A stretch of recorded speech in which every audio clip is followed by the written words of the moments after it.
Alexandre Vincendé, bonjour, vous êtes le maire de Rieux, la Pape, mais c'est plutôt le président départemental de LR, les Républicains, que j'ai invité ce matin. Alors, il y a quelques jours, Gérard Collomb vous a reproché de pratiquer une opposition trop sévère. Comment il a dit? Oui, je crois que le mot exact était que je ne faisais pas preuve de modération. De modération, voilà. Alors, vous allez modérer votre propos? Non, certainement pas. On est en démocratie. Je crois qu'on a le droit aujourd'hui de critiquer Gérard Collomb. Je sais que pendant une époque, il n'était pas de bon ton de critiquer. Mais j'expliquerai simplement à Gérard Collomb une chose, c'est que nous sommes en démocratie. Et qu'en démocratie, on a le droit de critiquer. Fût-il Gérard Collomb. Gérard Collomb n'est pas Dieu. Gérard Collomb a le droit d'être critiqué. En plus, visiblement, ça a l'air de le perturber quand on le critique, parce qu'en effet, c'est peut-être pas arrivé depuis très longtemps qu'un parti politique s'oppose frontalement. Et puis, pour vous dire, on n'est plus les seuls, parce que finalement, les critiques les plus dures ne viennent plus forcément de chez nous, elles viennent plutôt de chez lui. C'est quand même pas nous qui avons fait une lettre pour lui expliquer de ne pas revenir. Ce sont ses amis politiques. Et puis, visiblement... vous avez une drôle de définition d'amitié. Hein, oui, c'est vrai qu'avec des amis comme il n'a peut-être pas forcément besoin d'ennemis. Mais au-delà de ça, il y a une chose qui est vraie. Il devait revenir triomphalement à la mairie de Lyon. Il ne vous aura pas échappé qu'il lui manquait quelques voix par rapport à sa première élection. Je crois qu'il en a manqué 5 ou 6. Oui, il lui a manqué 5 ou 6 voix. Voilà. À LR et au candidat LR aux dernières municipales, il aura manqué 5 ou 6 000 ou 60 000 pour être seulement élu. Je suis d'accord, mais il ne vous aura pas échappé que c'est lui en 2014 qui a été élu dans une majorité et qu'il n'a pas refait le plein dans sa majorité.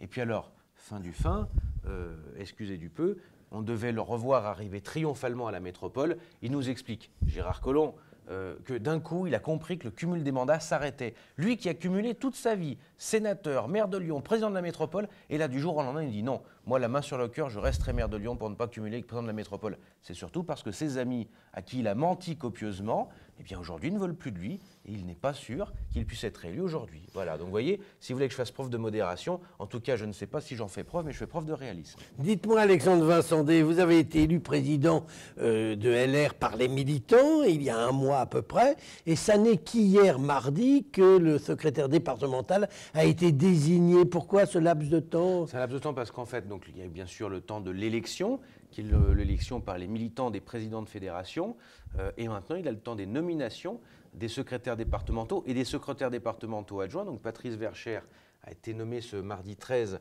secrétaire départemental, et nous avons décidé avec Patrice de faire nommer plutôt par le bureau politique de notre mouvement 4 secrétaires départementaux adjoints pour rajeunir les cadres et pour les féminiser. Alors on a 2 hommes et 2 femmes. 2 hommes et 2 femmes qui représentent, alors Renaud Pfeffer qui représentera le sud du Nouveau-Rhône, parce que Patrice Verchères représente le nord, Lionel Lassagne qui sera secrétaire départemental adjoint pour Lyon, et ensuite nous aurons l'Est lyonnais représenté par Laurence Fautra et l'Ouest lyonnais représenté par Véronique Sarcelli. Je pense que ça fait une équipe qui est extrêmement rajeunie, féminisée, et en plus qui a un avantage, c'est qu'elle représente l'ensemble des territoires du Rhône et de la métropole. Alexandre Vincendé, vous êtes président, Patrice Verchères est secrétaire départemental. Qui a le pouvoir entre les deux? Mais les deux, en général. Ah bon, donc il faut que vous soyez d'accord sur tout pour faire quoi que ce soit. Je vais vous dire, ça va être bloqué, votre truc? Non, pas du tout, parce qu'en plus, avec Patrice, je pense que nous avons un duo et un couple, si je puis me permettre l'expression, qui est extrêmement complémentaire. Pourquoi? Vous avez d'un côté quelqu'un qui est élu local, de l'autre côté quelqu'un qui est parlementaire. Vous avez quelqu'un qui représente le Nouveau-Rhône, de l'autre côté quelqu'un qui représente la métropole. Quelqu'un qui est issu de la nouvelle génération, qui en a son premier mandat, et de l'autre quelqu'un qui a une expérience plus solide.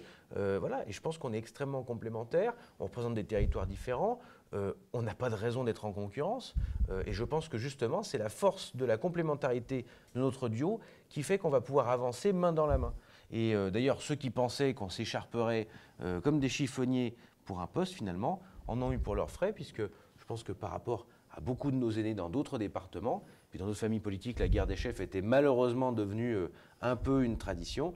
Nous, on a réussi à s'entendre, on a fait preuve de responsabilité, ce qui était hors de question, bien sûr, d'offrir une guerre de succession, une bataille d'ego complètement stérile à nos militants. Alexandre Vincendé, j'imagine que l'une de vos priorités maintenant, c'est de préparer les prochaines élections, les européennes et les municipales. Alors à Lyon, Blanc s'est lancé, il veut rassembler tout le monde. Pour l'instant, c'est un peu raté, puisque vous avez déjà le maire du 6e, Pascal Blas, qui est parti de son côté. On a acté avec Philippe Cochet, président du groupe à la métropole, et Stéphane Guillan, président du groupe à la ville de Lyon, le départ qu'on regrette, mais pour une aventure personnelle.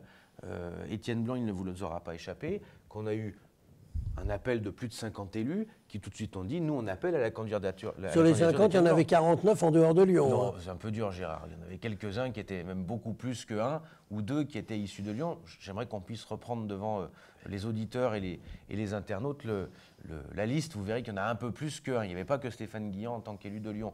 Mais au-delà de ça, il y a quand même eu un élan derrière Étienne Blanc. Et puis je note que vendredi dernier, il a réuni, lors d'un premier appel, une maison de retraite avec des vieux. Oh, c'est pas vrai, Gérard Angèle, vous êtes dur. Il y avait beaucoup de jeunes aussi qui étaient cachés. Issus.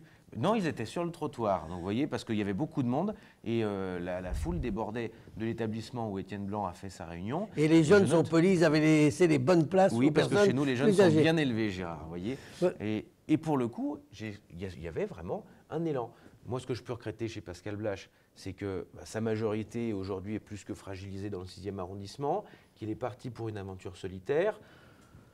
J'espère qu'il reviendra à la raison, mais le but quand même, c'est pas aujourd'hui de savoir, de travailler pour son petit ego, c'est que chacun à un moment doit pouvoir se rassembler, parce qu'encore une fois, quand on est un élu de la République et qu'on veut porter un message pour une belle métropole ou pour une belle ville telle que Lyon, une ville aussi importante, c'est qu'à un moment, on se rassemble pour pouvoir porter quelque chose qui est plus grand que nous, qui est l'intérêt des Lyonnais. Eh bien, je pense qu'on aura l'occasion de reparler de cette union dans les mois qui viennent avant l'élection. Alexandre Vincendé, je vous remercie. Merci Gérard Angèle.